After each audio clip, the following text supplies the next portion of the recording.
Hello dear viewers, movie की शुरुआत में हमें माइकल को दिखाया जाता है जिसकी एक बीवी डोना और दो बच्चे बेन और समांथा हैं। अगले दिन जब माइकल ऑफिस जाता है तब वो एक बिलियनियर से मीटिंग करता है जहां पर उसकी मीटिंग कुछ खास नहीं होती, लेकिन उसका बॉस आमिर उसे एक प्रोजेक्ट पर काम करने के लिए कहता है और कहता है कि तुम्हें इस काम के बाद प्रमोशन मिल जाएगा और इसीलिए माइकल उस प्रोजेक्ट के लिए हाँ कर देता है, लेकिन अपने बच्चों के साथ जो ट्रिप पर वो जाने वाला था उसे कैंसिल कर देता है। और माइकल के काम में इतना ज्यादा मगन होने की वजह से उसकी फैमिली थोड़ी सी परेशान तो थी, लेकिन फिर भी वो लोग उस ट्रिप को कैंसिल करने के लिए मान जाते हैं। उसके बाद माइकल अपने काम में लग जाता है और टीवी ऑन करने के लिए रिमोट को ढूंढता है, लेकिन टीवी के बजाय बेन का हेलीकॉप्टर उसके सर पर जाकर लगता है, जिसकी वजह से माइकल थोड़ा सा गुस्सा हो जाता है और अब वो एक यूनिवर्सल रिमोट लेना चाहता था, इसीलिए वो अगले दिन सुपरमार्केट आता है और फिर वहाँ पर रखे हुए एक मैट्रेस पर जाकर लेट जाता है और फिर उसे एक अजीब सी शॉप दिखाई देती है जिस पर बियॉन्ड लिखा हुआ था और वो उसके अंदर चला जाता है और माइकल को वहाँ पर मॉर्टी नाम का एक साइंटिस्ट मिलता है, जिसे शॉपकीपर समझकर माइकल उससे ही रिमोट मांगने लगता है और उसके बाद मॉर्टी माइकल को एक यूनिवर्सल रिमोट दे देता है और घर पहुँचने के बाद माइकल डॉक्यूमेंट्री के लिए टीवी को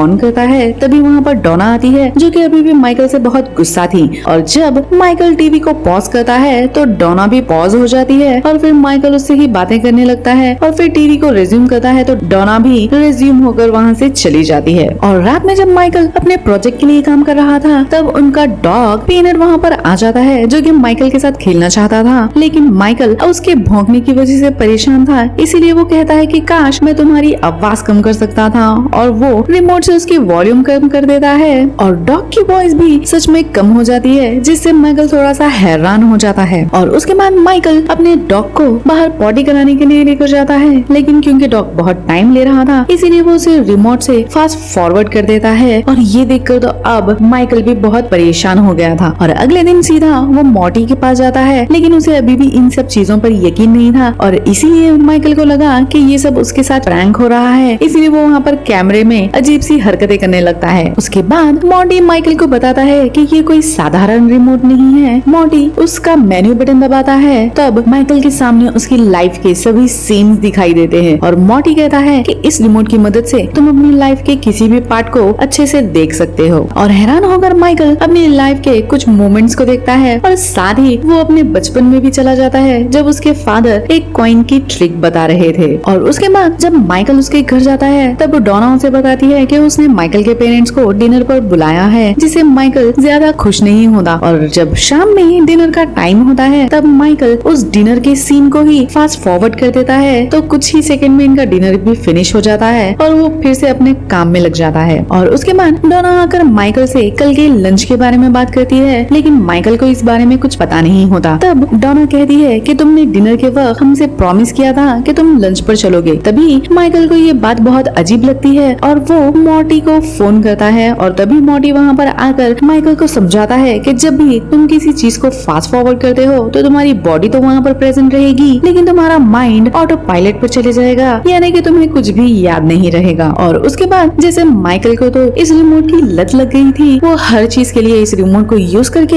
हर चीज को ही फास्ट फॉरवर्ड कर देता और कुछ दिन तक ऐसे ही चलता रहता है। उसके बाद जब माइकल की उसके जापानीज क्लाइंट के साथ मीटिंग होती है तब क्लाइंट्स उससे ज्यादा कुछ खुश नहीं होते और वो लोग साइड में जाकर उस बारे में बात कर रहे होते हैं और तब उसे पता चलता है कि क्लाइंट की रिक्वायरमेंट ही कुछ और है और वो लोग इस प्रोजेक्ट से खुश नहीं है। और इसके बाद माइकल उन क्लाइंट से बात करता है और कहता है कि शायद इस प्रोजेक्ट में आपकी रिक्वायरमेंट की चीजें नहीं है, इसीलिए इस प्रोजेक्ट में मैं कुछ और चीजें ऐड कर दूंगा। तभी वो क्लाइंट खुश हो जाते हैं और उसकी कंपनी को प्रोजेक्ट दे देते हैं और फिर माइकल अपने बच्चों और अपनी वाइफ के लिए गिफ्ट भी लाता है, जिससे वो लोग बहुत खुश हो जाते हैं। नेक्स्ट डे जब माइकल अपने बॉस से बात करता है पार्टनरशिप के लिए तब वो उसे बताता है कि ये प्रोजेक्ट कंप्लीट होने के बाद ही तुम्हें पार्टनरशिप मिलेगी, जिससे माइकल काफी गुस्सा हो जाता है और अपने बॉस को ही पॉज कर करके काफी सारे थप्पड़ मारता है और उसके बाद माइकल घर आकर अपने काम में लग जाता है और फिर उसके बच्चे वहाँ पर आते हैं जो कि उसे कुछ दिखा रहे थे और क्योंकि माइकल गुस्से में था इसीलिए वो उन दोनों के ऊपर गुस्सा होता है और कहता है कि तुम दोनों का ही डिजाइन बहुत ही खराब है और बच्चे बहुत रोने लगते हैं और डोना को भी ये देखकर काफी बुरा लगता है और उसके बाद कुछ दिन ऐसे ही बीत जाते हैं और अब तक माइकल काफी फ्रस्ट्रेट हो चुका था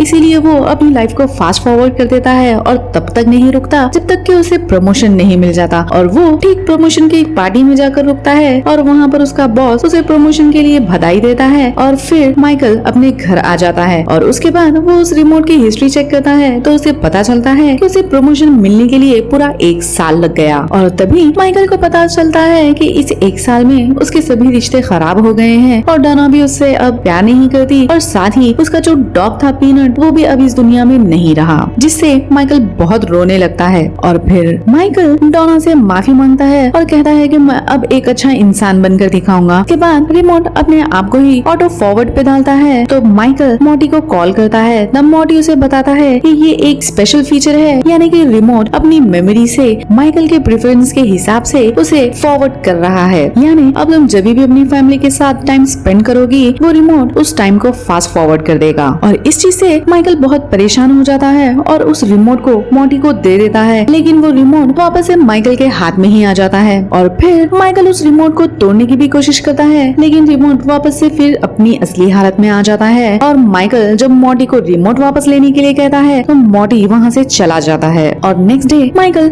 फास्ट फॉरवर्ड होने के डर से बिना नहाए और कपड़े चेंज किए ही ऑफिस चला जाता है और उसका बॉस उससे पूछता है कि तुम इस तरह से ऑफिस क्यों आ गए हो तब माइकल कहता है कि कपड़े चेंज करने में और नहाने में काफी ज्यादा टाइम वेस्ट होता है और उस टाइम में हम काफी ज्यादा काम कर सकते हैं जिसकी वजह से बॉस बहुत खुश हो जाता है और वो अपना शर्ट भी उतार देता है और कहता है कि अगर तुम इसी तरह से काम करते रहे तो तुम शायद CEO भी बन जाओगे और माइकल कहता है कि उसे उस दिन का इंतजार रहेगा और ये बात उस रिमोट को पता चल जाती है और वो रिमोट अपने आप ही टाइम को फॉरवर्ड कर देता है और देखते देखते 10 साल बीत जाते हैं और सीधे उसी दिन जाकर रोकता है जहाँ पर माइकल CEO बन गया है और माइकल जब अपने आप को देखता है तो वो काफी मोटा हो गया था और फिर वो अपने घर वापस जाता है जहाँ पर बेन भी अब 10 साल बड़ा हो गया था और वो भी माइकल की तरह मोटा हो गया था और फिर माइकल अपनी बेटी से भी मिलता है उसके बाद वो अपनी वाइफ डोना से मिलने जाता है तब उसे पता चलता है कि डोना ने उसे डिवोर्स देकर दूसरी शादी कर ली थी और गुस्से में आकर माइकल डोना के हस्बैंड को मारने लगता है तभी डोना का डॉग आकर माइकल पर हमला कर देता है और तभी माइकल का सर एक दीवार से टकरा जाता है और उसे हॉस्पिटलाइज कर दिया जाता है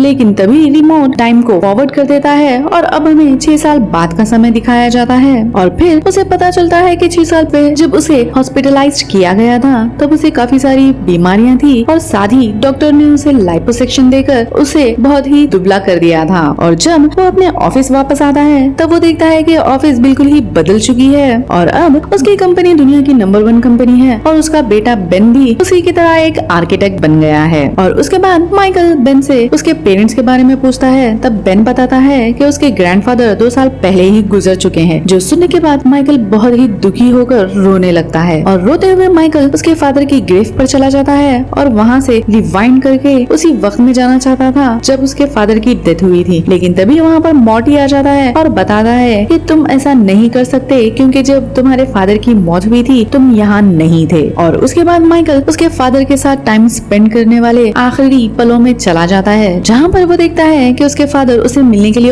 ऑफिस आए थे लेकिन माइकल बहुत ज्यादा बिजी था इसीलिए उनके साथ बहुत ही बुरा बिहेव करता है और तभी माइकल उसके फादर को पॉज करता है और उनसे माफी मांगने लगता है और उसके बाद माइकल को एहसास होता है कि उसने जिंदगी को बिल्कुल ही जिया नहीं तभी फिर वो प्रेजेंट में वापस आता है और मॉटी से कहता है कि तुमने मुझे धोखा दिया है तभी मॉटी रिवील करता है कि वो एक्चुअल में एक डेथ एंजल है और गुस्से में माइकल मॉटी पे अटैक करने के लिए जाता है लेकिन मॉटी वहाँ से गायब हो जाता है उसके बाद मॉटी रिमोट का एक बटन प्रेस करता है और वापस से वक्त में आगे आ जाता है और इस दिन बेन की शादी हो रही होती है सब कुछ सही था लेकिन समांथा उसके स्टेप डैड को ज्यादा पसंद करती थी ये जानकर माइकल को काफी दुख होता है और इसी वजह से माइकल को हार्ट अटैक आ जाता है और उसे हॉस्पिटलाइज्ड किया जाता है वहाँ पर बेन और समांथा माइकल से मिलने के लिए आते हैं और तब माइकल बेन से उसके हनीमून के बारे में पूछता है और तब बेन कहता है कि एक प्रोजेक्ट की वजह से उसने उसका हनीमून फोन कैंसिल कर दिया है। और उसके बाद माइकल को रियलाइज होता है कि बेन भी वही गलती कर रहा है जो कि माइकल ने की थी, यानी कि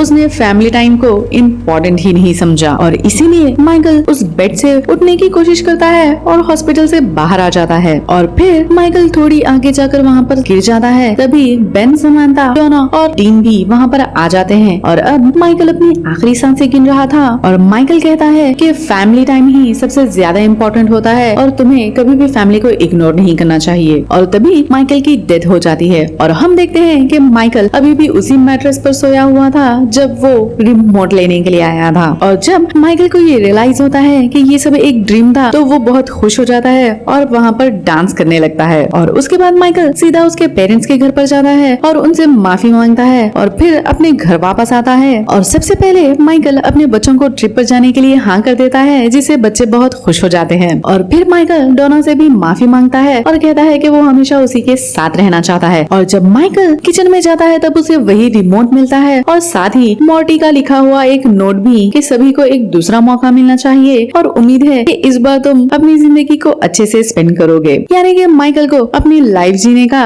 एक सेकंड चांस मिल गया था। और यहीं पर ये मूवी एंड होती है। मिलते हैं अगली मूवी में, तब तक के लिए good bye and thanks for watching.